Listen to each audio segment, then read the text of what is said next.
Thank you, and good morning, and happy to see you here. And I hope I never been to this conference or atelier. I hope and it looks fun, and I hope it's also valuable and interesting. And also welcome the German colleagues here, German delegation, and that's great. That's great that we have these friends also here, a number of all the different also companies from Germany. And I hope there's going to be quite a lot of productive conversations and future cooperation will start from this meeting. On innovation and defense, I think it's we should be at the outset saying innovation is a weapon. And there is no debate about it. Starting from David and Goliath, or I don't know, gunpowder, or the rifle barrels, or raiders, all across the centuries, innovation is that something that gives edge, that gives you advantage over the opposition. And anybody who would, be not recognizing will be not recognizing that at his own expense. He will be losing part. And what we want, I think we all want, is fast and cheap. And that's where we kind of is a difficult part, fast and cheap. Fast and the users, or the soldiers, they are conservative for the purpose, because anything they choose to use in the battlefield is life and death question. So they want to be definitely certain that that works, that will actually help them the advantage. And obviously, we all recognize that Ukraine's defense gives this environment, this fast environment where you can have a quick cycle of test, try, validate, and get the conviction that actually a solution is workable and useful. You may recall before the Second World War, there were quite a lot of armies still doing horse cavalry. They're going into, although everybody, or not everybody, the advanced generals were talking about tanks, because they got to need this proof. And obviously, the Second World War proved, which innovations is the future.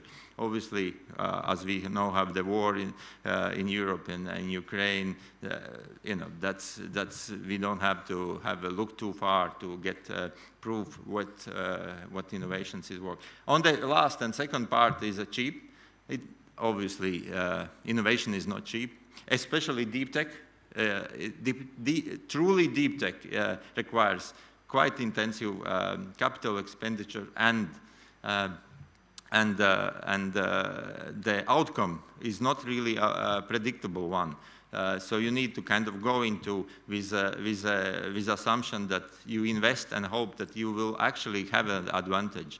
There is in all the papers, policy papers we write, we look into automation, artificial intelligence, biotechnologies, quantum computing. That's easy part to say that that's the areas we look. But how then to turn them into the advantageous military solutions?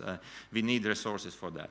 And we have MOD of Latvia have stated, and last year we expanded on research and development less than 0.5%. So now there is a very stated ambition to raise to the 1.5 and then to the 3% of the R&D budget. So we can have a money that we can be allocating to these, technological advantages. We have said that we will establish a defense fund so that we can have resources to venture type funding, so that we can actually allocate money and see maybe it works out. So resources is to be provided. I think not just resources, you need a team. So we're trying to find an environment, acceleration hubs which could help to good ideas turn into practical solutions. I think that's where here the German colleagues comes in very timely, because we need to find the partners. We need to be working together with EU companies, with EU nations to scale up or good ideas. It will not be good if we sit at home and trying to do or simple small-scale solution and trying to kind of build out on our own something. We will not be able to neither scale it up, neither to make it useful and quickly applicable to the world. So I think that's aspect of working together with Germans, working with other Europeans, working with primes, and trying to build the relationships. I think that's really important. And if we compare ourselves with Estonia and Lithuania, there is still way to go up to have much larger participation in different EU programs and NATO programs, which are designed and established exactly for this purpose, to develop new solutions, to develop new technologies. And Latvian participation in all those programs is not yet to the level I would be proud of. So we all have to find ways how can we make it bigger and more and wider participation of Latvia. So with that, I kind of want to conclude this introductory and actually kind of wish to the great day here and actually not so much the day here, but many days to come of great cooperation. So thank you very much.